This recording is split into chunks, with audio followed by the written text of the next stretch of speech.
প্রিয় শিক্ষার্থীবৃন্দ, আশা করি আল্লাহর রহমতে তোমরা সবাই ভালো আছো। আজকে আমি তোমাদের নিউটনের বলবিদ্যা অধ্যায়ের আরেকটি গুরুত্বপূর্ণ লেকচার, 3 নাম্বার লেকচার। তো আজকে আমরা শুরুতেই এই অধ্যায়ের শুরুতে যে টপিকটা নিয়ে আলোচনা করব সেটা হচ্ছে নিউটনের গতির তৃতীয় সূত্র। তো তৃতীয় সূত্রের মূল কনসেপ্টটা হচ্ছে যে প্রত্যেক ক্রিয়ারই সমান এবং বিপরীত প্রতিক্রিয়া আছে। ক্রিয়া এবং প্রতিক্রিয়া আছে, তার মানে কোন একটা বস্তুর উপরে যদি একটা বস্তু যদি আরেকটা বস্তুর উপরে বল প্রয়োগ করে, এটা যদি অ্যাকশন ফোর্স হয়, তাহলে দ্বিতীয় বস্তুটাও প্রথম বস্তুর উপরে আরেকটা রিয়াকশন ফোর্স প্রয়োগ করবে। তো এটা কি বলা হচ্ছে যে প্রত্যেক ক্রিয়ার সমান এবং বিপরীত প্রতিক্রিয়া আছে। তো এখন দেখো এখানে যে চিত্রটা এখানে দেখানো হচ্ছে, দেখো এ বস্তু বি বস্তুর উপরে বল প্রয়োগ করেছে, সেটাকে নামকরণ করা হচ্ছে F1। ধরো এটা যদি অ্যাকশন ফোর্স হয়, তাহলে বি বস্তু আবার কার উপরে বল প্রয়োগ করবে, এ বস্তুর উপরে বল প্রয়োগ করবে, তো সেই ফোর্সটাকে নামকরণ করা হচ্ছে তোমার F2। তো F1 কে যদি তুমি অ্যাকশন ফোর্স নামকরণ করো, তাহলে F2 কে অবশ্যই কি ফোর্স নামকরণ করতে হবে, রিয়াকশন ফোর্স। তার মানে এই অ্যাকশন ফোর্স আর রিয়াকশন ফোর্সটা কি হবে, পরস্পর সমান হবে। তাহলে সেই ক্ষেত্রে আমরা লিখতে পারি F1 vector is equal to কি লিখতে পারি আমরা, মাইনাস F2 ভেক্টর। এখন এখান থেকে বেশ কিছু জিনিস জানার আছে। দেখো এখানে এই যে একটা বস্তু আর একটা বস্তুর উপরে যে বল প্রয়োগ করছে, অর্থাৎ এরা যে পরস্পরের উপরে বল প্রয়োগ করছে, বলতো এখানে এট এ টাইম কয়টা বল প্রযুক্ত হচ্ছে বলতো? স্যার দুইটা। দুইটা স্যার, দুইটা দুইটা। দুইটা আচ্ছা, তাহলে বল সবসময় কিভাবে থাকে বলো, সিঙ্গেল সিঙ্গেল থাকে নাকি স্যার জোড়ায় জোড়ায় জোড়ায় থাকে? জোড়ায় ডাবল। জোড়ায় জোড়ায় হ্যাঁ, বল সবসময় জোড়ায় জোড়ায় থাকে। এটাকে জোড়ায় জোড়ায় থাকে। বলা ইয়েস হয় sir. Pair pair of force বা কাপল অফ ফোর্স বলা হয়, কাপল। ঠিক আছে, যে তোমার একটা সিঙ্গেল বলের কিন্তু কোনো অস্তিত্ব নাই। যেমন তোমার রুমের মধ্যে যে ফ্যানটা টাঙ্গানো আছে ওই যে উপরে ক্লাম্প দিয়ে, তো সেখানে ক্লাম্প দিয়ে বল প্রয়োগ করা হয়েছে উপরের দিকে, আর ফ্যানের ওজনটা কোন দিকে আছে, নিচের দিকে। তাহলে সেখানে ওজনও কিন্তু একটা ফোর্স, তাহলে সেখানে কয়টা বল আছে, দুইটা বল আছে। তুমি যে যে চেয়ারে বসে আছো এখন, বা যে বিছানায় বসে আছো, সেই বিছানার উপরে তোমার একটা ওজন ক্রিয়া করছে নিচের দিকে, এটা একটা ফোর্স। আর ওই বিছানা তল একটা বল দিয়েছে তোমার উপরে উপরের দিকে, তার মানে বল সবসময় কিভাবে থাকে, জোড়ায় জোড়ায় থাকে। এটা 1 নাম্বার তথ্য। 2 নাম্বার তথ্য হচ্ছে যে বলতো ক্রিয়া এবং প্রতিক্রিয়া বল কয়টা বস্তুর উপরে কাজ করে বলতো, দ্যাট ইজ ভেরি ইম্পর্টেন্ট। দুইটা স্যার দুইটা দুইটা। হ্যাঁ, দুইটা বস্তুর উপর। হ্যাঁ, ক্রিয়া এবং প্রতিক্রিয়া দুটি ভিন্ন ভিন্ন বস্তুর উপরে কাজ করে। দেখো এ এ বস্তু বি এর উপরে বল প্রয়োগ করছে, এটা যদি ক্রিয়া বল হয়, তাহলে বি বস্তু আবার কার উপরে বল প্রয়োগ করছে, এ এর বস্তু। উপরে বিপরীত বিপরীত ক্রিয়া। তার মানে কি, তার মানে ক্রিয়া প্রতিক্রিয়া কিন্তু একটা সিঙ্গেল বস্তুর উপরে কাজ করে না, ক্রিয়া প্রতিক্রিয়া সবসময় দুটি ভিন্ন ভিন্ন বস্তুর উপরে কাজ করে। এই জন্য ক্রিয়া এবং প্রতিক্রিয়া বল সমান হওয়া সত্ত্বেও বস্তু কি হয়, গতিশীল হয়। ঠিক আছে, যেমন তোমরা নৌকা থেকে লাফ দিয়ে যে তীরে নামা হয়, আমরা নৌকা থেকে লাফ দিয়ে তীরে নামি, তো নৌকা কোন দিকে যায়, পিছনের দিকে যায়, আর আরোহী বা মানুষ কোন দিকে যায়, সামনের দিকে যায়। এটা কেন যায়? তোমরা তো বলতে পারো যে স্যার ক্রিয়া প্রতিক্রিয়া সমান হলে তো লব্ধি শূন্য হয়ে যাবে। না, ক্রিয়া প্রতিক্রিয়া তো একটা বস্তুর উপরে কাজ করছে না যে তুমি যোগ বিয়োগ করে শূন্য করবে। ক্রিয়া প্রতিক্রিয়া তো দুটি ভিন্ন ভিন্ন বস্তুর উপরে কাজ করে, সুতরাং এখানে লব্ধি বলের প্রশ্নই আসে না। ঠিক আছে, তাহলে ক্রিয়া এবং প্রতিক্রিয়া বল সবসময় কয়টা বস্তুর উপরে কাজ করে, উত্তর জি হচ্ছে স্যার। দুটি ভিন্ন ভিন্ন বস্তুর উপরে কাজ করে। এই জন্য ক্রিয়া এবং প্রতিক্রিয়া বল সমান হওয়া সত্ত্বেও বস্তু গতিশীল হয়। এটা একটা পয়েন্ট। আর একটা পয়েন্ট হচ্ছে যে তোমার ক্রিয়া বল যতক্ষণ থাকবে, প্রতিক্রিয়া বলও ততক্ষণ থাকবে।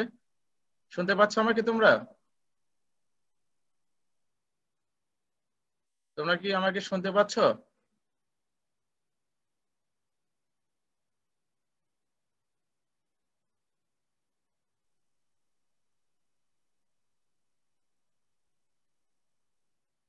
তোমরা কি আমাকে শুনতে পাচ্ছ?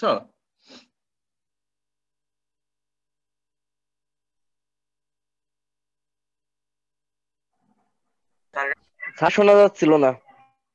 আচ্ছা, নেটের প্রবলেম আজকে বেশ ভালোই দেখা যাচ্ছে। আচ্ছা, এখন কি শোনা যাচ্ছে?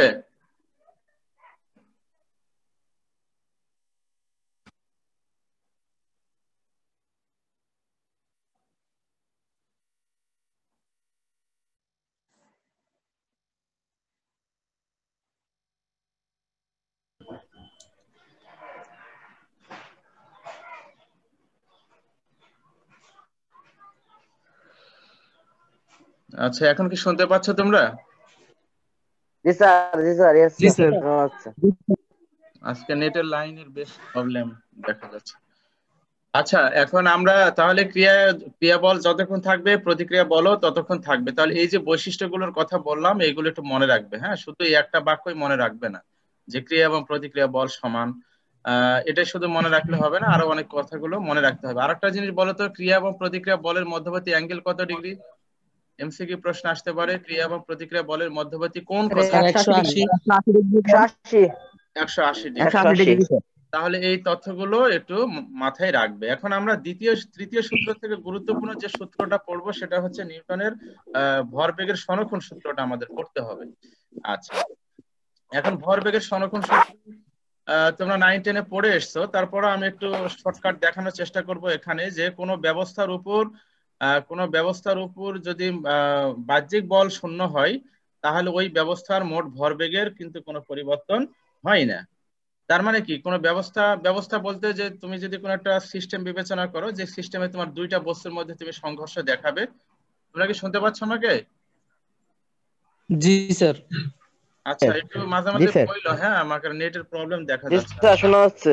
আচ্ছা, তো এখন কোনো ব্যবস্থার উপরে যদি বাহ্যিক বল কথা শূন্য হয়, মানে কথা বাইরে থেকে যদি বল প্রযুক্ত না হয়, তাহলে এদের মধ্যকার ক্রিয়া প্রতিক্রিয়া বলের কারণে এই বস্তুগুলোর মধ্যে যে সংঘর্ষ হবে, সেই সংঘর্ষের আগের ভরবেগ, সংঘর্ষের পূর্বের ভরবেগ আর সংঘর্ষের পরের ভরবেগ পরস্পর কি থাকবে? সমান থাকবে। ক্লাস তার মানে বকা দেবো ভরবেগের কিন্তু কোনো বকা পরিবর্তন দেবো তো। হবে না।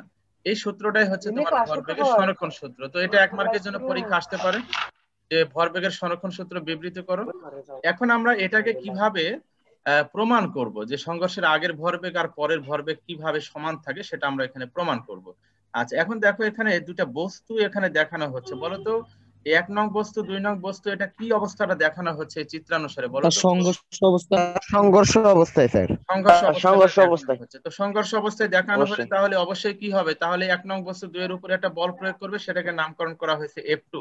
আর 2 নং F2 বস্তু 1 এর উপরে বল প্রয়োগ করবে, সেটাকে নামকরণ করা হয়েছে F1। F1 তাহলে F1 আর F2 ক্রিয়া প্রতিক্রিয়া বল পরস্পর কি হবে? সমান হবে। তাহলে এই বাক্যটা আমরা লিখতে পারি F1 vector is equal to minus F2 vector. Vector সাইনটা আমরা লিখবো, হ্যাঁ ভেক্টরটা আমি উচ্চারণ করব না বারবার, ভেক্টর সাইনটা দিতে হবে সবসময়, যেহেতু ফোর্স। মাইনাস F2 হলো কিসের জন্য আচ্ছা, মাইনাস F2 হলো, তার ব্যাখ্যা অলরেডি স্যার? দেওয়া হয়ে মাইনাস গেছে। F2 হলো ক্রিয়া কিসের প্রতিক্রিয়া সবসময় সমান কিন্তু বিপরীত, অর্থাৎ ক্রিয়া বলের বিপরীত? ডিরেকশন যেদিকে, প্রতিক্রিয়া ও বলের ডিরেকশন এটা তার বিপরীত দিকে, অ্যাঙ্গেল 180 ডিগ্রি। এই জন্য যে কোনো একটা ফোর্সের পূর্বে মাইনাস সাইন দিবে। ঠিক আছে, তাহলে F1 ভেক্টর ঠিক ইজ আছে equal to minus F2 vector. আচ্ছা, এখন বলো তো, নিউটনের গতির দ্বিতীয় সূত্র থেকে আমরা কি জানি? প্রযুক্ত বল কার সমান হয়? ভরবেগের পরিবর্তনে হারের সমান। তাহলে এই যে F1 G vector sir. Equal to লেখা হয়েছে প্রযুক্ত বল, 1 নম্বর বস্তুর উপরে যে বল প্রযুক্ত হচ্ছে সেটা কত? F1। তাহলে সেই F1টা কার সমান হবে? ওই 1 নং বস্তুর ভরবেগের পরিবর্তনে হারের সমানুপাতিক হবে। আচ্ছা, এখন বলো তো, সমানুপাতিক চিহ্ন ওঠানো হলে যে একটা ধ্রুবক নেওয়া হয়, সেই ধ্রুবকের মানটা কত আসে বলো তো? ফাইনালি 1 আসে না? স্যার 1। তো এই জন্য আমরা, 1 হ্যাঁ এই জন্য আমরা আর ওই সমানুপাতিক চিহ্নটা লিখি নাই, সরাসরি আমরা সমান সমান দিয়ে লিখেছি। তার মানে আমরা এটাও বলতে পারি যে প্রযুক্ত বল ভরবেগের পরিবর্তনে হারের সমান। তাহলে সমান। প্রথম যেটা লেখা হয়েছে, এটা প্রথম বস্তুটার F1 vector equal to DDT of P1 vector. প্রথম বস্তুর ভরবেগটাকে নামকরণ করা হয়েছে P1। একইভাবে দ্বিতীয় বস্তুটার ক্ষেত্রে কি লিখবে? F2 vector that is equal two তৃতীয় বস্তুর ভরবেগের পরিবর্তনে হারের সমান। তাহলে F2 vector that is equal two DDT of P2 vector, দ্বিতীয় বস্তুর ভরবেগ। কথা কথা স্পষ্ট হচ্ছে না। আচ্ছা, তার নেটের প্রবলেম হচ্ছে, একটু শোনার চেষ্টা করুন, হ্যাঁ যতটা সম্ভব হয়। তাহলে আমরা দুইটা বস্তুর উপরে যে বল প্রযুক্ত হচ্ছে সেটাকে ভরবেগের পরিবর্তনে হারের আলোকে আমাদের এখানে লেখা হলো। আচ্ছা, এবারে F1 ভেক্টর F2 ভেক্টরটা আমরা এখানে অ্যাপ্লাই করব। তাহলে এই যে F1 vector minus F2 vector, তো মাইনাসটা বাম পাশে এলে কি হয়ে যাবে? প্লাস হয়ে যাবে। শোনা যাচ্ছে? প্লাস হয়ে যাবে। জি আচ্ছা, স্যার। এখন এখানে এই যে F1 ভেক্টর F2 ভেক্টর যে ভরবেগের পরিবর্তনে হারের সমান, সেই সমীকরণ দুটো এখানে অ্যাপ্লাই করা হলো। আচ্ছা, করে দেখো ডিডিটি দুইটা জায়গায় অপারেটর টি আছে, P1 এর সাথেও ডিডিটি অপারেটর আছে, P2 এর সাথেও ডিডিটি অপারেটর আছে। সেটাকে সেপারেট করা হচ্ছে, মানে আলাদা করে করা হচ্ছে। ডিডিটি অফ এখানে P1 ভেক্টর প্লাস এখানে P2 ভেক্টর, এই লাইন থেকে কিন্তু আবার উপরের এই লাইনটা আবার তৈরি হবে। যদি ডিডিটি অপারেটর দুইটার সাথে তুমি দিয়ে দাও তাহলে উপরের লাইনটাই তৈরি হবে। আচ্ছা, এখন বলো এই যে P1 ভেক্টর প্রথম বস্তুর ভরবেগ ছিল, তাই না? P2 ভেক্টর কার ভরবেগ ছিল? দ্বিতীয় বস্তুর ভরবেগ। দ্বিতীয় বস্তুর ভরবেগ। তাহলে এই দুইটা যোগ করলে কার ভরবেগ পাওয়া যাবে বলো? P1 ভেক্টর P2 ভেক্টর যোগ করলে এই কার মিড ভরবেগ বস্তু বা পাওয়া যাবে? মোট বস্তু। হ্যাঁ, এই মিড মোট বস্তু না, স্যার মোট যে ভরবেগ ব্যবস্থার মোট বস্তু। ভরবেগ। এই ব্যবস্থার মোট ভরবেগ। তুমি যদি আরো বস্তু যদি নিতে 3টা 4টা 5টা অনেকগুলো বস্তু হতে পারে, কিন্তু আমরা 2টা দিয়ে দেখাচ্ছি। তাহলে যতগুলো বস্তু থাকুক না কেন সমস্ত বস্তুর ভরবেগ এই যে ডিডিটি এই অপারেটরের মধ্যে চলে আসবে, p1 vector plus p2 vector plus আরো থাকলে আরো চলে আসবে। আচ্ছা, তাহলে p1 p2 এর পরিবর্তে আমরা একটা মোট ভরবেগ লিখতে পারি, সেটাকে আমরা নামকরণ করলাম p। তাহলে পি কি ভেক্টর। ফাইনালি আমরা দেখো তো লিখতে পারি না ডিডিটি অফ এই p1 আর p2, এটার পরিবর্তে কি লিখবো? p1 প্লাস p2, এই পি। পরিবর্তে কি লিখবো আমরা? p পি, লিখবো। জি স্যার, পি লিখবো স্যার। এই যে বাক্যটা আমরা পেলাম, এই যে DDT of p vector that is equal two 0 vector, এটার অর্থ হচ্ছে যে ওই ব্যবস্থার মোট ভরবেগের পরিবর্তনের হার 0। এটাই হচ্ছে তোমার ভরবেগের সংরক্ষণ সূত্র ক্যালকুলাসের ভাষায়। অঙ্ক করার জন্য আমরা আরেকটা ফর্মুলা তৈরি করব। এখন বলো এই বাক্যটা কি তথ্য আমাকে দিচ্ছে? দেখো, বস্তুর ভরবেগের পরিবর্তনের কোন ব্যবস্থার মোট ভরবেগের পরিবর্তনের হার 0, এটার অর্থ কি? তাহলে এটার অর্থ মানে হচ্ছে স্যার ভরবেগের পরিবর্তন কোনো তাহলে এটা পরিবর্তন হয় না স্যার। হ্যাঁ, তাহলে এটার অর্থ হচ্ছে যে সংঘর্ষের আগের ভরবেগ মোট ভরবেগ আছে, সংঘর্ষের পরের মোট ভরবেগ সাথে সমান হবে। সমান হবে বলেই ভরবেগের পরিবর্তনের টোটাল ভরবেগের পরিবর্তনের হার কত এসছে? 0 এসছে। আর যদি সমান না হতো 0। তাহলে কিন্তু এখানে 0 আসতো না, এটাকে অন্য একটা মান তৈরি হতো। তাহলে যেহেতু আমরা ক্যালকুলেশন করে ফাইনালি মোট ভরবেগের পরিবর্তনের হার 0 পেয়েছি, তার মানে এই ব্যবস্থার সংঘর্ষের আগের যে ভরবেগ আর সংঘর্ষের পরের ভরবেগ কি থাকবে? পরস্পর সমান থাকবে। তার মানে আমরা লিখতে পারি ইনিশিয়াল ভরবেগ ইজ ইকুয়াল টু ফাইনাল ভরবেগ। ইনিশিয়াল মানে সংঘর্ষের আগের ভরবেগ, আর ফাইনালটা হচ্ছে সংঘর্ষের পরের ভরবেগ। তো পরের ভরবেগ। ইনিশিয়াল ভরবেগের মধ্যে কিন্তু দুইটা জিনিস থাকবে। তাহলে এই বাক্যটাই কিন্তু আমাকে এই এসএমএসটা দিচ্ছে যে তাহলে সংঘর্ষের আগের ভরবেগ আর পরের ভরবেগ সমান। ইনিশিয়াল ভরবেগ ইজ ইকুয়াল টু ফাইনাল ভরবেগ। আই দ্বারা ইনিশিয়াল বোঝানো হচ্ছে আর এফ দ্বারা ফাইনাল। ইনিশিয়াল মানে আদি ভরবেগ আর এফ ফাইনাল মানে হচ্ছে শেষ ভরবেগ। তো ইনিশিয়াল ভরবেগের মধ্যে কয়টা বস্তুর ভরবেগ থাকবে? 2টা বস্তুর ভরবেগ থাকবে। প্রথম বস্তুর ইনিশিয়াল ভরবেগ প্লাস দ্বিতীয় বস্তুর ইনিশিয়াল ভরবেগ। আর ফাইনাল ভরবেগের মধ্যেও 2টা বস্তুর ভরবেগ থাকবে, প্রথম বস্তুর শেষ ভরবেগ আর প্লাস দ্বিতীয় বস্তুর শেষ ভরবেগ। তো এইটাকে আমরা অঙ্ক করার জন্য এই সমীকরণটাকে এইভাবে লিখতে পারি। ওই যে তোমার পি মানে হচ্ছে কি এমভি। তো p1 ইনিশিয়াল মানে কি বলো? p1 ইনিশিয়াল মানে কি? প্রথম বস্তুর আদি ভরবেগ। তো প্রথম বস্তুর আদি ভরবেগ, প্রথম বস্তুর ভর হচ্ছে m1 আর বেগকে নামকরণ করা হয়েছে v1i। তোমরা মনে হয় 9-10 এ u1 u2 দিয়ে করেছে, তাই না? একই জিনিস। তাহলে তুমি ওটাও লিখতে পারো m1 u1 plus m2 u2 that is equal two m1 v1 plus m2 v2। কথা কি শুনতে পাচ্ছ v2। তোমরা? জি স্যার, জি স্যার, জি স্যার, জি স্যার। আমি মাঝে মাঝে জিজ্ঞাসা করছি, নেটের লাইনের অবস্থা আজকে ভালো মনে হচ্ছে না, এই জন্য। আচ্ছা, তাহলে এই সমীকরণটা ব্যবহার করে কিন্তু আমরা অঙ্ক করব। এই যে m1 ওই u1 প্লাস m2 u2, তোমরা যে u1 u2 বলো না, এখানে m1 v1 i, ওই যে ইনিশিয়ালের জন্য i লেখা হচ্ছে, প্লাস m2 v2 i। আর ফাইনালের জন্য কি লিখবে? m1 v1 f plus m2 v2 f। এটাই হচ্ছে তোমার ভরবেগের সংরক্ষণ সূত্র। এইটা দিয়ে আমরা অঙ্ক করব, বেশ কয়েকটা অঙ্ক করব। আচ্ছা, তো ক্লিয়ার হয়েছে কিনা দেখো তো। খুবই খারাপ। হ্যাঁ বলো, শুনতে পাইনি। জি স্যার,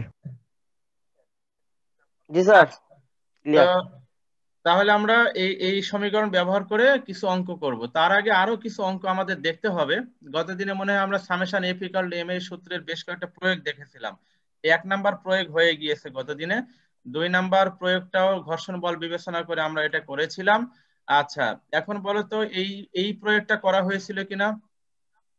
এই আনত তলে এই প্রয়োগটা করা হয়েছিল কিনা এটা আমাকে বলো। এইটা হয়েছিল কিনা? জি স্যার। এটা কি জি স্যার। এটা কি হয়েছিল? শেষ হয়েছিল? স্যার সম্পূর্ণ মনে হয় শেষ হয়নি স্যার। আচ্ছা, তো তাহলে এখানে আবারও আজকে একটু দেখায়, হ্যাঁ, চিত্রের ব্যাপারটা ক্লিয়ার হয়েছে কিনা দেখো তো। এই অ্যাঙ্গেলটা থিটা হলে এটা তো টোটাল 90 ডিগ্রি, এটা জি 90 স্যার, ডিগ্রি। জি স্যার, এটা তাহলে এটা উপরের এই হয়েছে অ্যাঙ্গেলটা স্যার। কত হয়? স্যার এটা বলেছিলেন স্যার। 90 minus theta. তাহলে এই যে এই অ্যাঙ্গেলটা 90 মাইনাস থিটা।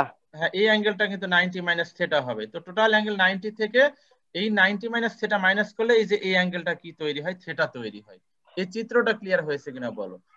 এখন এই যে আনত তলের কোন বলের কারণে এই বস্তুটা নিচের দিকে স্লাইডিং হয়ে গতিশীল হচ্ছে, নিচের দিকে গতিশীল হয়েছে? আচ্ছা, ওই যে ওজনের যে উপাংশ স্যার তৈরি হয়েছে, ওজনের কারণে স্যার, হ্যাঁ এর ওজনের যে ওজনের কারণে স্যার। উপাংশটা তৈরি হয়েছে তল বরাবর mg sin থিটা, এই উপাংশের কারণে এই বস্তুটা কি হয়েছে, তল বরাবর নিচের দিকে গতিশীল হয়েছে। আচ্ছা, এখন যদি ঘর্ষণ বল থাকে তাহলে অবশ্যই বস্তুর গতি যেহেতু নিচের দিকে, তাহলে ঘর্ষণ বল কোন দিকে থাকবে, উপরের দিকে। স্যার তাহলে আমরা, বিপরীত কাজ করবে। হ্যাঁ জি এফ স্যার। কে টা আমরা বিপরীত। উপরের দিকে দেখালাম। আচ্ছা, এখন প্রতিক্রিয়া বল বের করার জন্য বলো তো এই ভার্টিক্যালি কয়টা বল দেখা যাচ্ছে, এই উলম্ব বরাবর কয়টা বল আছে, একটা উপরের দিকে আর আর নিচের দিকে দুইটা কি বল আছে, স্যার। mg cos theta. দুইটা। তাহলে কি আর আর mg পরস্পর কি হবে, সমান হবে। তাহলে r equal to mg cos theta. এবার এখানে মান অ্যাপ্লাই করে দাও, m এর মান 20, g 9.8 আর cos থিটা হচ্ছে 30 ডিগ্রি। এখানে মান বলে দেওয়া হয়েছে, এই নিউমেরিক্যাল ভ্যালু গুলো এখানে অ্যাপ্লাই করলে আমরা প্রতিক্রিয়া বল পেয়ে গেলাম। আচ্ছা, এখন বলো তো বস্তুটা কি ত্বরণে নিচের দিকে গতিশীল, এই ত্বরণটা বের করতে চাচ্ছি। তো যে পারবে সে বলবে। বলো তো এই যে লাইনটা লেখা হয়েছে, এই লাইনটা লেখার ক্ষেত্রে কি আমি ঘর্ষণ বলটা বিবেচনা করেছি নাকি ঘর্ষণ বল ছাড়া এখানে অ্যাপ্লাই করা হয়েছে সমীকরণটা, বলো। স্যার ঘর্ষণ বল ছাড়া। ঘর্ষণ বল ছাড়া স্যার। হ্যাঁ, তার মানে ছাড়া। আমরা তাহলে তলটা কি বিবেচনা করেছি আমরা, বলো। তলটা কি বিবেচনা করা স্যার হয়েছে? মসৃণ। ঘর্ষণ বল ছাড়া। হ্যাঁ, মসৃণ তল স্যার মসৃণ বিবেচনা তল। করা হয়েছে। দুইটাই আমি দেখাবো। হ্যাঁ, তাহলে প্রথম এটা আমি দেখাচ্ছি ঘর্ষণ বল ছাড়াই, মানে তলটা মসৃণ। তো তলটা মসৃণ হলে এফ কে কত হবে, 0 হবে, এফ কে এর মান নাই, তল মসৃণ, ঘর্ষণ বল নাই। আচ্ছা, তো সেটা অ্যাপ্লাই করলে summation F equal to M A, that is equal to, তাহলে এই বরাবর কি বল আছে, mg sin থিটা, তার মানে that is mg sin theta. এবারে এ এম আর এম কাটাকাটি হয়ে এ ইকুয়াল টু কি তৈরি হচ্ছে, g sin থিটা। এবারে মান বসিয়ে দাও, জি এর মান 9.8, থিটা 30 ডিগ্রি। ক্যালকুলেশন করলে তোমার এই ত্বরণে বস্তুটা কি হবে, নিচের দিকে গতিশীল হবে, এই ত্বরণটাই গতিশীল। কখন, যখন ঘর্ষণ বল নাই। কিন্তু যদি ঘর্ষণ বল থাকে তখন কি করতে হবে, ঘর্ষণ বল থাকলে অবশ্যই আমাকে ঘর্ষণ বলটা বলে দিতে হবে। তো তাহলে এফ থেকে স্যার এফ কে টা বাদ দিতে হবে স্যার। হ্যাঁ, তাহলে ওই প্রযোজ্য mg sin থিটা থেকে ঘর্ষণ বলটা মাইনাস করতে হবে। এফ কে টা বাদ দিতে হবে। জি হ্যাঁ, স্যার। তার আগে ঘর্ষণ বল কত সেটা বের করে নাও। তো ঘর্ষণ বল বের করার জন্য এখানে জি তথ্য স্যার। বলে দিয়েছি, মিউকের মানটা বলা আছে 0.1, মিউকের মানটা বলা আছে 0.1। জি স্যার। 0.1। তো মিউকে জানা থাকলে আমরা কিভাবে ঘর্ষণ বল বের করতে পারি, এই যে মিউকে equal to F K into R, F K equal to জি মিউকে স্যার এর ইনটু সাথে। আর। হ্যাঁ, জি তো স্যার ওটার সাথে কিন্তু আর আর। গুণ করে দিতে হবে, দিলে আমরা কি জি পেয়ে যাব, স্যার। ঘর্ষণ বলটা পেয়ে যাব। দেখো ঘর্ষণ বল বের করার কনসেপ্টটা গত দিনে শেখানো হয়েছে। এখন কি করবে, এখন জি summation sir F equal to কি বুঝতে জি লিখবে, পারছি। Sir. Summation F equal to কি লিখবে, M A that is equal to কি mg sin theta minus F K. ঘর্ষণ বলটা এখন মাইনাস করতে হবে, ঠিক আছে, ঘর্ষণ বলটা মাইনাস করে জি স্যার। এখন মান বসিয়ে দাও। এই এমটা এই পাশে ডানে এনে ভাগ করে দাও, দিয়ে এখন এখানে মান অ্যাপ্লাই করো। মান অ্যাপ্লাই করলে আমরা ফাইনালি দেখো অ্যাক্সেলারেশন পেয়ে যাচ্ছি। তাহলে ঘর্ষণ বল বিবেচনা করলে ত্বরণ কিভাবে বের করতে হবে আনুত তলের ক্ষেত্রে, আর ঘর্ষণ বল তোমার বিবেচনা না করলে কিভাবে বের করতে হবে, এই দুটা কনসেপ্ট এখানে দেখানো হলো। এখন এখানে এই চ্যাপ্টারে প্রবলেমের শেষ নাই, বুঝছো, অনেক প্রবলেম আছে। তোমরা যেটা করবে, আমার এই ইউটিউব চ্যানেলে দেখবে তোমার এই নিউটনিয়ান মেকানিক্স এর উপরে এই summation F equal to M A related আরো অনেকগুলো প্রবলেম আছে। আরো অনেকগুলো প্রবলেম আমি এই ভিডিওগুলো আমি আপলোড করেছি, তোমরা একটু দেখো। তোমরা কেউ দেখেছো এই ভিডিওগুলো? মানে এটা জুম স্যার ক্লাস না, প্রথম দুইটা দেখেছিলাম। জুম ক্লাস না, জুম ক্লাস ছাড়া। দেখে নিই স্যার। দেখো, ওইগুলো না দেখলে কিছু শিখতে স্যার পারবে না, প্রথম দুইটা ওইগুলো একটু দেখেছি। দেখতে হবে, ওই ভিডিওগুলো সব দেখো। 5টা বা 6টা ভিডিও আপলোড করা আছে, লিখে লিখে আমি করিয়েছি, ওখানে বেশ কিছু প্রবলেম আছে, ওই প্রবলেম গুলো তোমরা দেখবে। ওই প্রবলেম গুলো দেখলে জি তোমাদের এই sir. Summation F equal to M এর সূত্রে যে আরো অনেকগুলো প্রয়োগ আছে সেইগুলো ক্লিয়ার হয়ে যাবে। মানে এত এত প্রবলেম আছে যে ক্লাসে আসলে এতগুলো করানো সম্ভব না। আচ্ছা, এবারে দেখো দ্বিতীয় আর একটা প্রবলেম। দ্বিতীয় প্রবলেম দেখো কি লেখা আছে, লিফটে মানুষের বা যে কোনো বস্তুর আপাত ওজন বা প্রতিক্রিয়া বল, এইটা আমরা দেখবো। তোমরা কি শুনতে পাচ্ছ আমাকে? জি স্যার। জি স্যার। জি আচ্ছা, স্যার। এখন দেখো লিফটে আমরা কিভাবে প্রতিক্রিয়া বল বের করতে পারি বলো তো। প্রতিদিনই তো আমরা লিফটে উপরে উঠি বা নিচে নামি। তো এখন সেক্ষেত্রে জি স্যার। তোমার যে ওজন, তোমার ওজন কত, প্রকৃত ওজন কত, ডাব্লিউ ইকুয়াল টু এমজি। এখন তুমি যখন একটা লিফট যখন ঊর্ধ্বগামী হয়, সমত্বরণে ঊর্ধ্বগামী হয় বা সমত্বরণে নিম্নগামী হয় বা সমবেগে ঊর্ধ্বগামী বা নিম্নগামী হয়, সেই ক্ষেত্রে কি তুমি তোমার যে ওজনের যে অনুভূতি, ফিলিংস, সেটা কি সবসময় তুমি প্রকৃত ওজনটাই অনুভব করো নাকি অনেক সময় বেশি ওজন অনুভূত হয় বা কম ওজন অনুভূত হয়?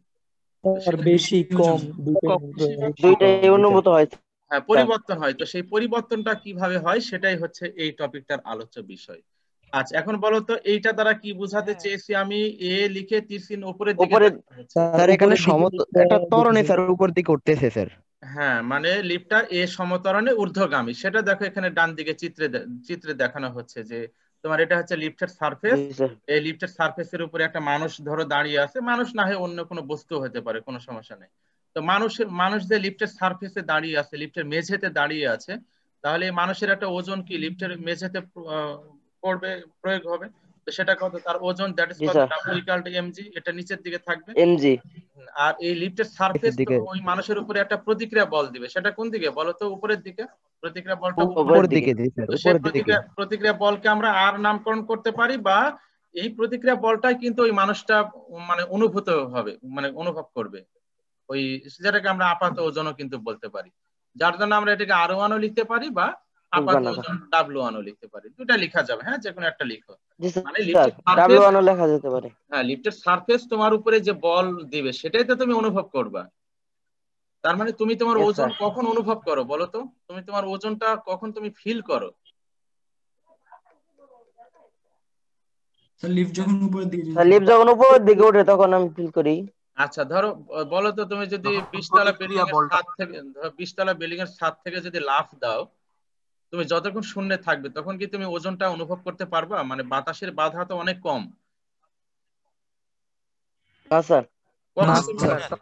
কখন তুমি প্রবাহী ঘর্ষণ অনেক কম। কখন তুমি অনুভব করবা বলো? যখন স্যার উপরে উঠবো। না, আমি উপরে ওঠার ক্ষেত্রে বলছি না, আমি বললাম তুমি 20 তলা বিল্ডিং এর ছাদ থেকে যখন স্যার নিচে পড়ে যাবো তখন। জি স্যার। শূন্যে লাফ দিয়েছো, তুমি ওজন কখন বুঝবা? যখন তুমি নিচে যখন স্যার পড়ে যাবে। তার প্রতিক্রিয়া বলটা অনুভব করলে। হ্যাঁ, তার মানে তোমার উপরে যতক্ষণ না কেউ বল না দিচ্ছে ততক্ষণ কিন্তু তুমি তোমার ওজনটা ফিল করতে পারবা না। তো তুমি যখন 20 তলা বিল্ডিং থেকে লাফ দিয়েছো, তুমি যখন যতক্ষণ শূন্যে ছিলে, এই শূন্যতে তোমার উপরে বাতাস যে বাধা দেয় সেটা তো নগণ্য। ফলে তুমি কিন্তু ওখানে তোমার ওজনের ফিলিংসটা তোমার আসবে না, অনুভূতিটা আসবে না। কিন্তু তুমি যখন পুরো একটা শক্ত কোনো কিছুর উপরে পড়ে যাবে, তখন কিন্তু তুমি সেখানে তোমার ওজনটা তুমি কিন্তু টের পাবে, বুঝতে পারবে। তার মানে কি? তার মানে তোমার উপরে যখন অন্য কেউ প্রতিক্রিয়া বল প্রয়োগ করবে, তখনই কিন্তু তুমি তোমার ওজনটা অনুভব করতে পারবা। এই জন্য এই যে প্রতিক্রিয়া বল আর আপাত ওজন, এটা কি হবে? সেম জিনিস হবে, যার জন্য R1 ও লিখতে পারো, W1 ও লিখতে পারো। আচ্ছা, তাহলে এখন বলো তো এই বরাবর কয়টা বল দেখতে পাচ্ছি আমরা? বলো, এই ভার্টিক্যালি কয়টা বল দেখতে পাচ্ছি আমরা চিত্রে? দেখো, দুইটা বল স্যার, দুইটা। দুইটা। দুইটা। দুইটা দুইটা কি বল একই? দুইটা। আচ্ছা, দুইটা একই দিকে না বিপরীত দিকে? স্যার বিপরীত দিকে। বিপরীত দিকে। তাহলে কি এখন আমাকে বলতে হবে এই যে এই বাক্যটা কিভাবে লেখা হয়েছে? এখন দেখো। আচ্ছা, এখন যেহেতু ঊর্ধ্বগামী, তো ঊর্ধ্বগামী হলে বলো, এখন ঊর্ধ্বগামী হলে এই R1টা বড় হবে নাকি, মানে W1টা বড় হবে না W টা বড় হবে? বলো, ঊর্ধ্বগামী কিন্তু লিফট। ডাব্লিউ ওয়ান বড়। বড় হবে, ডাব্লিউ ওয়ান বড়। W1 বড় হবে। ঊর্ধ্বগামী হওয়ার কারণে উপরের দিকের ফোর্স বড় হবে। এই জন্য দেখো, তাহলে দেখো W1 মাইনাস W, দেখো এই লাইনটা ক্লিয়ার হয়েছে কিনা, বাকিটা ক্যালকুলেশন। জি স্যার। জি স্যার। জি স্যার। সামেশন এফ মানে কত? M A. সামেশন এফ মানে এম এ। আর W1 থেকে গেল, ওটাই আমরা বের করবো। আর W মানে হচ্ছে এমজি। তাহলে W ইকুয়াল টু ফাইনালি আমরা দেখো ক্যালকুলেশন করে এই জিনিসটা পেয়ে যাচ্ছে। বলো তো এখানে কি ঘটনা, এই বাক্যটার অর্থ কি? বলো, এই বাক্যটার কি অর্থ? এই লাইনটার ম্যাথমেটিক্যাল এই লাইনটার স্যার অর্থ। লিফট উপরের দিকে উঠলে আপাত ওজনটা একটু লিফট বেশি অনুভব হবে। হ্যাঁ, লিফটটা যদি ঊর্ধ্বগামী হয় তাহলে দেখো ভর তো, ভরের সঙ্গে স্যার ত্বরণ এবং হ্যাঁ, ভরের সঙ্গে স্যার হচ্ছে ত্বরণ এবং অভিকর্ষ ত্বরণ দুইটি যোগফলের গুণফল করতে হবে। হ্যাঁ, তাহলে ভর তো কনস্ট্যান্ট, তাই না? কিন্তু জি ত্বরণের সাথে লিফটের ত্বরণটা কি অ্যাড হয়ে যাচ্ছে ঊর্ধ্বগামী গতির ক্ষেত্রে। যদি লিফটটা সমত্বরণে ঊর্ধ্বগামী হয়, সেক্ষেত্রে অ্যাড হওয়ার কারণে এটার আপাত ওজন কি হচ্ছে? বেড়ে যাচ্ছে। তাহলে এই জন্য দেখো, লিফট যখন এ ত্বরণে যদি ঊর্ধ্বগামী হয়, তখন তোমার যে প্রকৃত ওজন এই যে এমজি, তার সাথে এই যে এম এ এই ফ্যাক্টরটা যোগ হয়ে যাচ্ছে। এই যোগ হয়ে যাওয়ার কারণে তোমার যে আপাত ওজন, এই আপাত ওজন প্রকৃত ওজন থেকে কিছুটা বেশি অনুভূত হয়। তার মানে তুমি একটি এক্সেস ওজন অনুভব করবা। এটা আপাত ওজন। প্রকৃত ওজন কিন্তু তোমার এমজি, প্রকৃত ওজন এমজি, কিন্তু সেটা সমত্বরণে ঊর্ধ্বগামী হওয়ার কারণে ওর যে ত্বরণ, সেই ত্বরণটা জি ত্বরণের সাথে অ্যাড হয়ে তোমার এখানে তার আপাত ওজন কিছুটা বৃদ্ধি পায়। তাহলে আমরা কি শিখলাম এই টপিক থেকে, যে কোনো লিফটে যদি লিফট যদি সমত্বরণে ঊর্ধ্বগামী হয় সেক্ষেত্রে কোনো বস্তুর আপাত ওজন বৃদ্ধি পায়। ক্লিয়ার হয়েছে সবাই? জি স্যার। জি স্যার। আচ্ছা, এবারে নিচের ঘটনা ব্যাখ্যা করো। এখন তোমরা নিচের এখন ব্যাখ্যা করো। নিচের চিত্রে কি বোঝানো হচ্ছে বলো। এখন এ ত্বরণে লিফট নিম্নগামী, নিচের দিকে নামছে। এই তরণ নিচের দিকে নামতেছে স্যার। নিম্নগামী। এক্ষেত্রে আপাত ওজন বা প্রতিক্রিয়া বলটাকে আমরা আলাদা নামকরণ করেছি, W2 বা R2। প্রতিক্রিয়া বল কিন্তু উপরেই থাকবে, কারণ সারফেস তোমার উপরে যে বল দিবে সেটা লিফট নিচে নামুক বা উপরে উঠুক, ওই উপরে নামো। বল কিন্তু সবসময় উপরের দিকে থাকবে। কেননা তুমি তো লিফটের সারফেসে দাঁড়িয়ে আছো, তাহলে জি সারফেসে স্যার। তোমার উপরে বল দিবে উপরের দিকে, নিচের দিকে জি না। স্যার, আমার ওজন নিচের দিকে কাজ করতেছে। ওজনটা সবসময় নিচের দিকে থাকবে। এই তো এটা এখন এ ত্বরণে জি স্যার। নিম্নগামী, এ সমত্বরণে নিম্নগামী। তাহলে এখানে আচ্ছা, নিম্নগামী হলে কোনটা বড় হবে বলো? W2 বড় হবে না W টা বড় হবে? স্যার ওই mg বড় হবে, w টা বড় MG হবে বড় হবে স্যার। তখন নিচের দিকের w টা বড় হবে। নিচের দিকের ফোর্সটা বেশি হবে, তখন W টা বড় হবে। তাহলে এই যে লাইনটা ক্লিয়ার, দেখো ক্লিয়ার হয়েছে কিনা। এবারে ক্যালকুলেশন করো। তো summation F equal to ma আর W মানে mg। তাহলে এখান থেকে W2 that is equal to mg minus ma। দেখো উপরের লাইনটা দেখো mg প্লাস ma, আর এখানে mg minus ma, that is equal two m into m common নিয়ে g মাইনাস a। তাহলে আগেরটার ক্ষেত্রে জি ত্বরণের সাথে লিফটের ত্বরণ অ্যাড হয়েছিল, আর এখানে নিম্নগামী গতির ক্ষেত্রে জি ত্বরণ থেকে লিফটের ত্বরণটা কি অ্যাড হচ্ছে না মাইনাস হয়ে যাচ্ছে বলো? স্যার মাইনাস হচ্ছে। মাইনাস হয়ে যাচ্ছে স্যার। মাইনাস হলে আপাত ওজন কি হবে বলো? এখন ঘটনা ব্যাখ্যা করো। স্যার কমে যাবে স্যার। কমে যাবে। আপাত ওজন কমে যাবে। তাহলে এই জন্য দেখবে যে লিফট যদি সমত্বরণে ঊর্ধ্বগামী হয় তাহলে আপাত ওজন কিছুটা বৃদ্ধি পায়, আর যদি সমত্বরণে নিম্নগামী হয় তাহলে আপাত ওজন কিছুটা হ্রাস পায়। এবারে দেখো এখানে একটা ঘটনা ব্যাখ্যা করা হচ্ছে, দ্যাট ইজ ভেরি ইম্পর্টেন্ট। যদি a ইকুয়াল টু জি হয় এটার মানে কি বলো? মানে লিফটটা যদি জি এর সমান্তরণে নিম্নগামী হয়, সমান্তরণে নিম্নগামী হয় মানে এর মানও কত 9.8। তাহলে এই জায়গায় যদি মানটা অ্যাপ্লাই করা হয় তাহলে W2 কত আসে বলো? 0। স্যার 0 0। আসে স্যার। তো এটার অর্থ কি? ওজনহীনতা। ওজন অনুভব করবে না।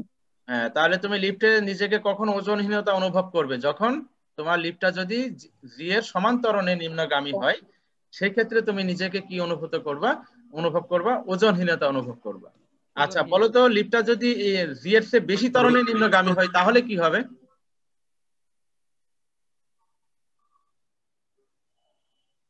শুনতে পাচ্ছ তোমরা আমাকে? স্যার লিফটের মধ্যে শূন্যে ভাসতে থাকবো। লিফটটা যদি স্যার তো জি এর সমান্তরালে নিম্নগামী হলে তো ওজনহীনতা হলো। এখন যদি লিফটের ত্বরণটা জি এর চেয়ে আরো বেশি ত্বরণে যদি নিম্নগামী হয় তাহলে কি হবে? স্যার এক্ষেত্রে কি লিফটের মধ্যে শূন্যে ভাসতে থাকবো? হ্যাঁ, তাহলে তো তুমি ওজনহীন হবেই। তুমি ওই যে লিফটের ভিতরে যে চেম্বারটা আছে মানে ওই রুমটা, ওই রুমের মধ্যে তুমি শূন্যে ভেসে যাবে। আর লিফটে এত দ্রুত নিচে নামবে যে লিফটের যে উপরে যে সারফেস ছাদ, লিফটের যে ছাদ, এই ছাদ কি করবে? তোমার মাথায় এসে স্ট্রাইক করবে, আঘাত করবে।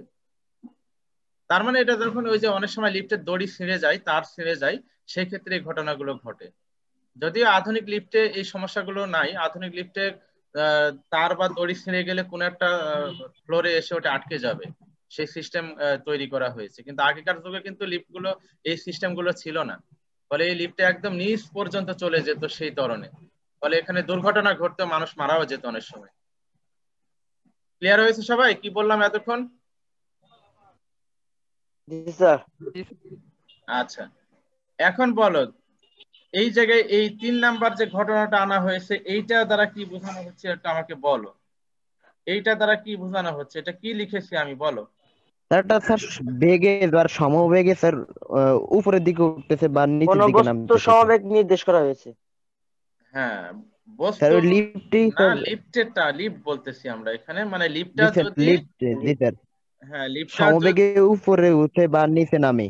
হ্যাঁ, দুইটাই একসাথে ব্যাখ্যা করতেছি আমরা। সমবেগে যদি ঊর্ধ্বগামী বা নিম্নগামী হয় লিফট, সমবেগে, নট সমত্বরণে কিন্তু না।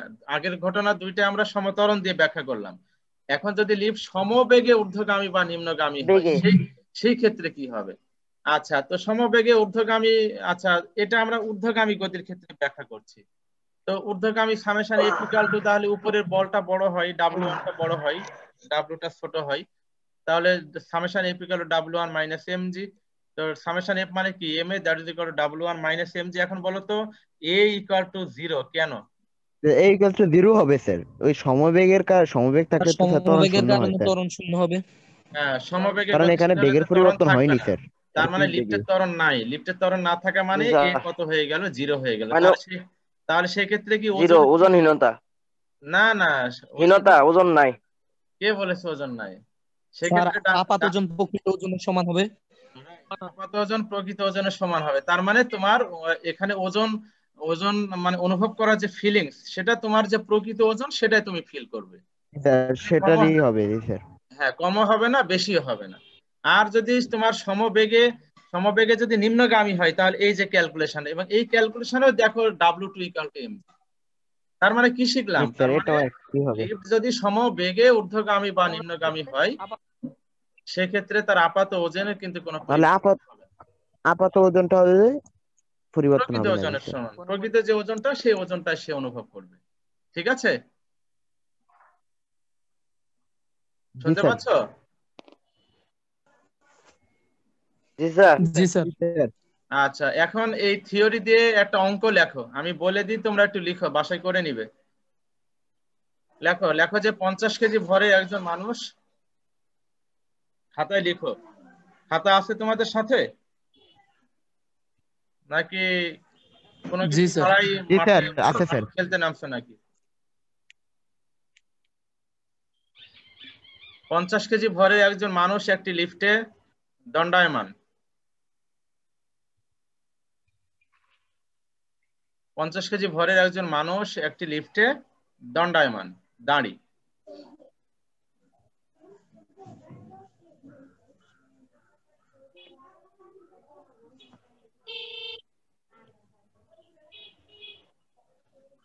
জি স্যার। হয়েছে? 50 কেজি জি স্যার, ভরের বলেন একজন স্যার। মানুষ একটি লিফটে দণ্ডায়মান, দাঁড়ি। জি স্যার। এখন লেখো জি যে sir. লিফটটি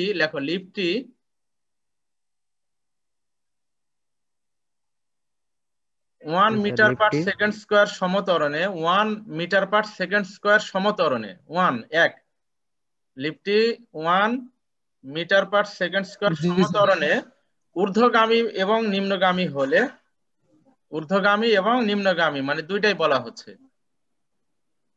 লিফটটি 1 metre per second square সমত্বরণে ঊর্ধ্বগামী বা নিম্নগামী হলে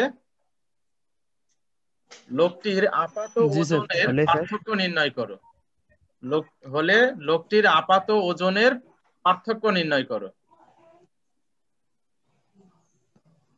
লিফটটি 1 মিটার পার সেকেন্ড স্কয়ার সমত্বরণে ঊর্ধ্বগামী বা নিম্নগামী হলে লোকটির আপাত ওজনের পার্থক্য নির্ণয় করো। বলো তো কি বের জি স্যার। করবে এই অঙ্কটা থেকে, কি বের করবে বলো? স্যার ঊর্ধ্বগামী স্যার এবং ওই নিম্নগামী ক্ষেত্রে আপাত ওজন স্যার ওই বের করে W1 তারপর W2 দুইটাই বের করতে হবে বিয়োগ স্যার। করতে হবে স্যার, পার্থক্যটা বের করতে হবে। হ্যাঁ হ্যাঁ, এই যে এ এর মান বলা আছে 1 মিটার পার সেকেন্ড স্কয়ার, আর জি কত ধরে নিবে? 9.8। 9.8, এম আর এর মান তো 50 স্যার। 50, তাহলে এটা ব্যবহার করে W1 বের করবে, আর এইটা আর W2 বের করে সব দুইটা বিয়োগ করতে হবে স্যার। এটা ব্যবহার করে W2 বের করবে, করে তাদের আবার পার্থক্য চেয়েছি, মানে আপাত ওজনের পার্থক্য কত। তাহলে এই যে W1 জি থেকে স্যার, W টা তাহলে কি করে দিবে? মাইনাস করে দিবে।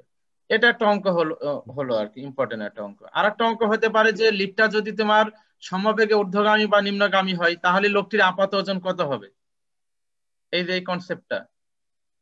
তাহলে সেক্ষেত্রে আপাত ওজন আর প্রকৃত ওজন কি থাকবে? সেম থাকবে।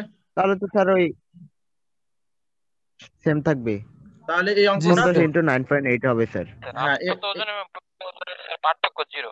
হ্যাঁ 0 হবে, পার্থক্য থাকবে না, 0 থাকবে এই ক্ষেত্রে। তাহলে এই অঙ্কটা তোমরা করবে। হ্যাঁ, আচ্ছা, এবারে আমরা ভরবেগের সংরক্ষণ সূত্র দিয়ে যে দু একটা অঙ্ক একটু দেখানোর চেষ্টা করি আমরা এখানে। এত কেজি ভরে একটি পাখি, এটা বই থেকে নিয়েছি, শাহজাহান তপনের বই, উদাহরণের অঙ্ক। এত কেজি ভরে একটি পাখি একটি আম গাছে বসে আছে। তো পাখিটা আম গাছে বসে আছে, তার মানে কি অবস্থায় আছে? গতিশীল না স্থির? স্থির অবস্থায় আছে। স্থির অবস্থায় আছে স্যার। তাহলে পাখির ভর m1 ইকুয়াল টু 4 কেজি, আর পাখির আদি বেগ e1 ইকুয়াল টু 0। আচ্ছা, এবার পাখিটিকে এত বেগে এত ভরে একটি বুলেট অনুভূমিক ভাবে আঘাত করলো, মানে আনুভূমিক বরাবর গিয়ে একটা বুলেট এত বেগে গিয়ে এত ভরের একটি বুলেট, তো বুলেটের ভর বুলেট মানে গুলির ভর আর কি। তো সেটা গুলির ভর m2 = 20 গ্রাম, এটাকে কেজিতে নিয়ে যাবে, 1000 দিয়ে ভাগ করতে হবে। আর কত বেগে সেটা u2 এর মান বলা আছে 200 মিটার/সেকেন্ড। এখন চেয়েছে যে বুলেটটি পাখির মধ্যেই রয়ে গেল, মানে বুলেটটা পাখিকে আঘাত করে পাখির মধ্যেই রয়ে গেল। আচ্ছা, এখন চেয়েছে যে পাখিটির আনুভূমিক বেগ কত। তো বুলেটটা যখন পাখিকে বিদ্ধ করবে তখন সে কিছুটা আনুভূমিক বরাবর গতিশীল থাকবে, তো সেই আনুভূমিক বেগটা কত হবে সেটা চেয়েছে। তো বলতো বুলেটটা যেহেতু পাখির মধ্যে রয়ে গেল, তাহলে বুলেট আর পাখি এরা সংঘর্ষের পর কি একই বেগে গতিশীল হবে? জি স্যার। জি স্যার। তাহলে কি চেয়েছে এখানে দেখো, যে পাখিটির অনুভূমিক বেগ কত হবে তা নির্ণয় করো, এইটা চাওয়া হয়েছে। ঠিক আছে। আচ্ছা, এখন এটা কিভাবে অঙ্কটা করবে? m1u1 যেহেতু বুলেটটা পাখির মধ্যে রয়ে গেল কিন্তু। আচ্ছা, এখন বুলেটটা পাখির মধ্যে রয়ে গেলে তোমার ওখানে বুলেটটা পাখির মধ্যে থাকার কারণে বুলেটের ওখানে গতি কি হবে বলো? শূন্য হয়ে যাবে। অথবা তুমি বুলেটটাকে যদি গতিশীল অবস্থায় ধরো সেক্ষেত্রে অঙ্কটা কিন্তু হবে। সেক্ষেত্রে এই সমীকরণে যেটা করতে হবে, m1u1 plus m2u2 that is equal to sir m1। Sir b1 আর b2 কাজে যদি আমরা b ধরি স্যার তাহলে কি হবে স্যার? হ্যাঁ ওটাই দুটাকে বলতে একই বেগ চাচ্ছি ধরলে স্যার? হ্যাঁ ওটাই বলতে চাচ্ছি, v1 = v2 = v ধরে নিবে। কেননা তোমার জি স্যার। বুলেটটা পাখির মধ্যে রয়ে গেলেও তো বুলেটটাও তো পাখির সাথে গতিশীল, তার মানে বুলেটটা কিন্তু আসলে আলটিমেট ওখানে স্থির না, গতিশীল। সুতরাং ওখানে এই অঙ্কটা করার সময় অবশ্যই v1 = v2 = v ধরে অঙ্কটা করবে। ঠিক আছে, মানে মিলিত বেগ যেটা বলো না তোমরা, মিলিত বেগ, ওই মিলিত বেগটা বের করতে হবে। এখানে ওরা জিরো বসিয়ে করেছে, জিরো বসিয়ে করবে না তোমরা। ঠিক আছে। স্যার অ্যানসার আছে স্যার 0.999। হ্যাঁ, ক্যালকুলেশন করে যা আসে ওটা করবে। স্যার মানে ওইভাবে আমি যেটা করলে স্যার। বললাম যে বুলেটটা যেহেতু পাখির মধ্যে রয়ে গেল, পাখিটা যেহেতু স্থির না, গতিশীল, তাহলে বুলেটও তো গতিশীল অবস্থায় আছে। তো সে বুলেট আর পাখি সেম বেগে গতিশীল হবে, তো মিলিত বেগে গতিশীল হবে। এই জন্য v1 আর v2 পরিবর্তে তোমরা কি ধরে অঙ্কটা করবে? ভি ধরে ধরে অঙ্কটা করবে, দিয়ে ক্যালকুলেশন করে যে রেজাল্টটা আসে রেজাল্টটা তোমরা বের করবে। এখানে এই নিয়মে করবে না, মনে থাকবে? শুনতে পাচ্ছ তোমরা?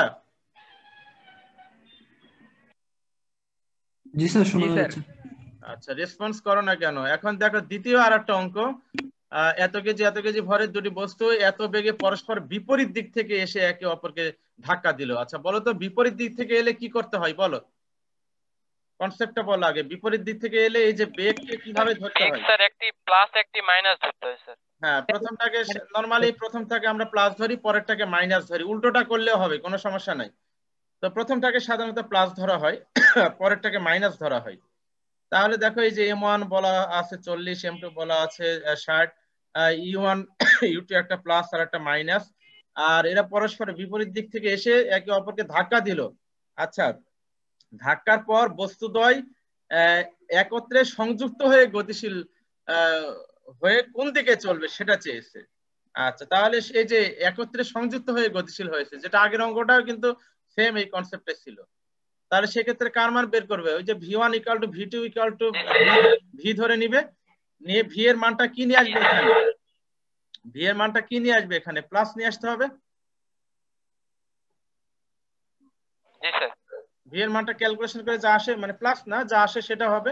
তো v এর মান যদি প্লাস আসে তাহলে এটার অর্থ কি বলো? v এর মান যদি প্লাস আসে তাহলে এটার অর্থ কি? স্যার তাহলে স্যার m2 যেদিকে যাবে স্যার ওই দিকে। হ্যাঁ, এই যে চিহ্ন যে প্লাস মাইনাস হলে এদের ডিরেকশন যে পরিবর্তন হয়, এই বিষয়গুলো কি জানো তোমরা? এই টাইপের অঙ্ক করেছো তোমরা 9-10-এ?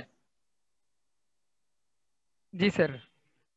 আচ্ছা, অনেকের অনেকের এখানে সমস্যা থাকতে পারে, সেটা আমি আগামী দিনে করাবো। এখন লাইন কেটে যাবে, আমি আগামী দিনে এই যে চিহ্ন প্লাস মাইনাস হলে যে তোমার ডিরেকশন কোন দিকে হয়, বিপরীত দিকে হয়, প্লাস হলে যে একই দিকে হয়, মাইনাস হলে যে বিপরীত দিকে হয়, এই বিষয়গুলো আমরা আগামী ক্লাসে পড়াবো। তো আজকে সময় শেষ হয়ে গেছে, এইটুকুই থাক। সবাই ভালো থেকো, সুস্থ থেকো এবং নিরাপদে থেকো। আসসালামু আলাইকুম। ওয়ালাইকুম আসসালামু আলাইকুম স্যার।